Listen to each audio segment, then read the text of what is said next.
Dalton's mayor and the village's board of trustees after multiple members did not attend tonight's monthly meeting. It began like any other uneventful local board meeting, a typical Tuesday in Dalton, Illinois. But then Mayor Tiffany Henyard stepped into the spotlight alone. No trustees showed. No quorum was present. Just her.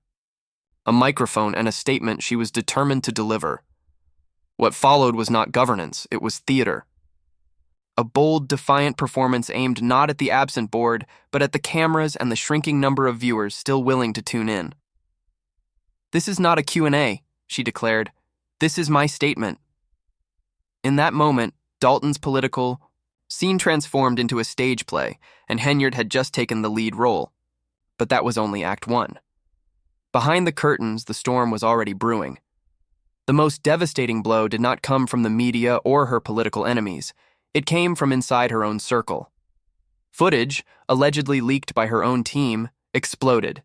Online, some are calling it the most shocking betrayal of 2025. Others simply call it karma.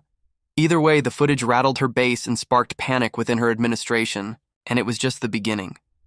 Did you see this coming? Drop your thoughts in the comments. Because what came next only fueled the downward spiral.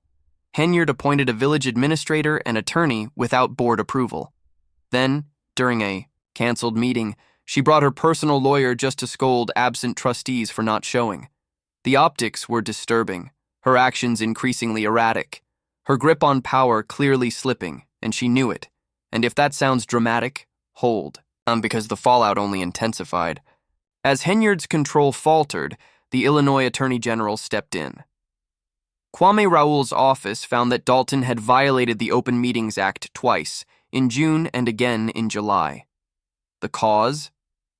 Under Henyard's watch, Village Hall transformed into a bunker, doors locked, seating slashed, residents denied entry, all triggered by what? A childish handwritten letter in blue marker, calling Henyard and her mother losers. That was her excuse. And even more absurd, the letter arrived after the meetings were already over. The Attorney General saw right through it, calling the lockdown completely unjustified. Overreaction? That has been the hallmark of Henyard's entire administration. Speaking of excess, brace yourself for this. After months of delays, investigators finally accessed Henyard's township credit card records. The result? $67,000 in travel spending within just 5 months, and that's only the township side. Combine it with Dalton's charges, and the total balloons beyond $100,000. Her justification? Conference attendance. But no one's buying it. Because nothing says public service like lavish hotels and luxury airfare on the taxpayer's dime. And then there's Keith Freeman, her former right-hand man, the vault of her secrets. When Henyard caught wind that he might be talking to the feds, she tried to fire him. But there's a twist. The board never approved his dismissal. Legally, he remained the village administrator. He still had access, still had leverage, still had the power to burn it all down. And rumor has it, he has the receipts. Insiders believe Freeman may have struck a deal with federal investigators. That is why Henyard moved fast to cut him out. But once again, the plan backfired. Now ask yourself, if you were Keith, would you stay quiet? It gets darker. Freeman is no saint. He faces his own legal storm, accused of bankruptcy fraud and retaliation against employees who refused to carry out Henyard's questionable orders. Yet instead of shielding him, she tossed him aside. A cold move, meant to save herself, but it only escalated the unraveling. Freeman turned. And then the lawsuits followed. 3 former employees are now suing Henyard's administration. One claims she was fired for refusing to be a yes woman. Another alleges Henyard delayed his business license as personal revenge. Then there's Dwayne Thrash, a former maintenance manager, who says he was forced out for resisting a plan to oust a school board attorney. He's suing too, alleging constitutional violations and wrongful termination. Every lawsuit adds another crack in the foundation. See the pattern? Under Tiffany Henyard, Dalton has become a courtroom in motion. New allegations arise like clockwork. New betrayals, new scandals, new fires to put out, or more often, hide. But the most unexpected twist came from someone no one saw coming. Carmen Carrile. Carrile, once an ally of Henyard on the Thornton Township Board, broke her silence in a stunning, public statement. "I'm speaking out," she said. "I believe Henyard has engaged in unethical and predatory behavior throughout her time in office." It was not subtle. It was a cannon shot. And Carmen did not stop there. She accused Henyard of manipulating staff, vendors, and citizens, constructing a hollow image of power, a staged success story funded by the very taxpayers who now demand accountability. And maybe, just maybe, she is right. Because Tiffany's own words are starting to sound like confessions. At a recent meeting, she declared, "That's what all the hate is about. Your super mayor became too powerful too quickly. It would almost be laughable if it weren't so alarming." Let me know, do you think she truly believes her own myth? But here's what really broke the illusion. Henyard didn't respond to Carmen with logic or defense. She mocked her, called her Lion Carrile, and laughed it off as high school drama. But in that moment, she revealed far more than she intended. She acknowledged, without meaning to, that Carmen was in the room for it all. A trusted insider. A witness to conversations Tiffany hoped would never leave the walls of power. Carmen even recounted one particularly damning moment, where Henyard tried to pressure her into lying about a shady foundation scheme. Carmen refused. That refusal, according to her, was the beginning of the end. Now the silence is shattered. Residents are speaking out, not behind closed doors but in public forums. At a recent meeting, during one of Tiffany's more surreal rants, a citizen interrupted and said clearly, "The residents already know you're stealing from them." The room froze. But Tiffany? She didn't blink. Instead, she doubled down, claimed she was chosen by God, called herself rare and unique. It was like watching a solo performance in a theater where the audience had already walked out.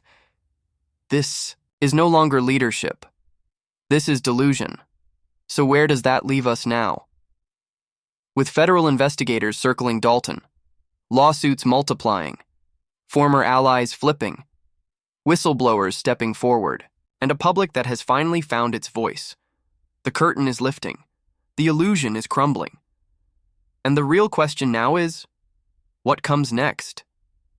And still, Tiffany clutches her stage, her microphone, and her illusion, desperate to keep the show going just long enough to distract us. But the truth has broken through. The mask is off. No media spin, no super mayor makeover, no scapegoating will erase what has been exposed. Tiffany Henyard's empire, built on fear and manipulation, is collapsing betrayal by betrayal.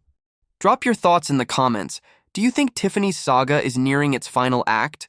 Or are we bracing for the wildest twist yet?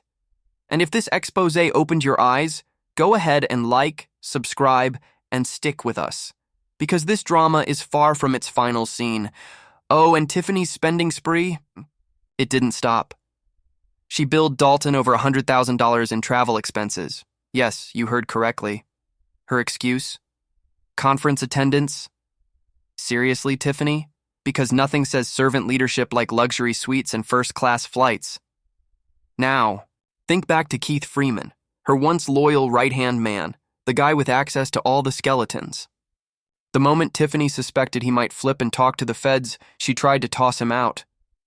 But twist, the board refused to approve his removal. So even while Tiffany was filling key positions with loyalists, Keith remained village administrator, still holding the reins. Still a threat. Whispers are growing louder. Keith might have hard proof, real-time receipts that cannot be erased. The buzz? He made a deal with federal agents, which explains Tiffany's rush to silence him. But, like much of her strategy, that move blew up in her face. Let me ask you this. If you were Keith, would you stay quiet? But here's where it all gets darker. Freeman is far from innocent. He is staring down allegations, bankruptcy, fraud, and punishing staff who refuse to obey Tiffany's questionable orders. But instead of standing by her longtime ally, Henyard threw him to the wolves. Classic self-preservation. Accept it. Totally backfired. The second she turned on him, Freeman flipped. And now, 3 employees are taking legal action against her regime. One claims she was fired for not playing the yes woman. Another says Tiffany deliberately stalled his business license. Then there's Dwayne Thrash, former maintenance manager, who says he was axed after declining to help her oust a school board attorney. He is suing now, alleging constitutional violations and wrongful termination. Notice a trend? Under Tiffany's leadership, Dalton has become a revolving door of lawsuits, betrayals, and PR nightmares. Every month brings another scandal, another betrayal, another cover-up. But the moment that truly shifted the game? It came from someone no one expected, Carmen Carrile. Carrile, once a trusted ally on the Thornton Township Board, came out swinging. "I'm speaking out," she declared. "I believe Tiffany Henyard has shown unethical, even predatory behavior during her time in office." She did not whisper. She said it loud and on the record. And she did not stop there. Carrile alleged that Henyard manipulated staff, vendors, and residents, all to build a fake empire. A carefully curated illusion, paid for by the very people, now demanding accountability. And honestly, she may be right. Tiffany's own words are turning against her. In a recent meltdown, she cried out, "That's why all the hate exists. Your super mayor got too powerful, too fast." It would be laughable if it were not so disturbing. Tell me in the comments, do you think Tiffany genuinely believes her own myth? But here is the real kicker. Tiffany didn't just deny Carmen's claims, she mocked them. She labeled her Lion Carrile and brushed off the allegations like some childish drama. But in doing so, Tiffany exposed more than she meant to.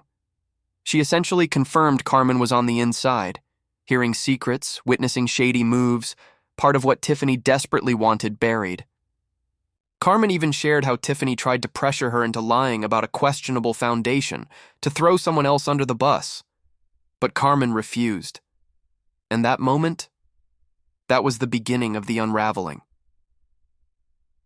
Now the silence is breaking.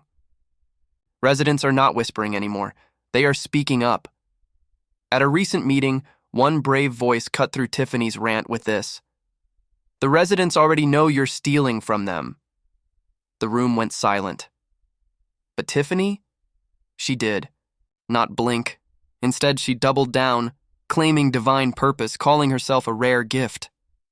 It felt like someone acting for an audience that had already walked out. This is not leadership. It is pure delusion, exposed. So, where does that leave us now? Federal investigators are deep into Dalton. Lawsuits are stacking up. Former allies are flipping. Insiders are leaking. And the people? They are done staying silent. Yet Tiffany still holds on to her mic, her stage, and her delusion, hoping the distraction will last just a little longer. But the truth is undeniable now.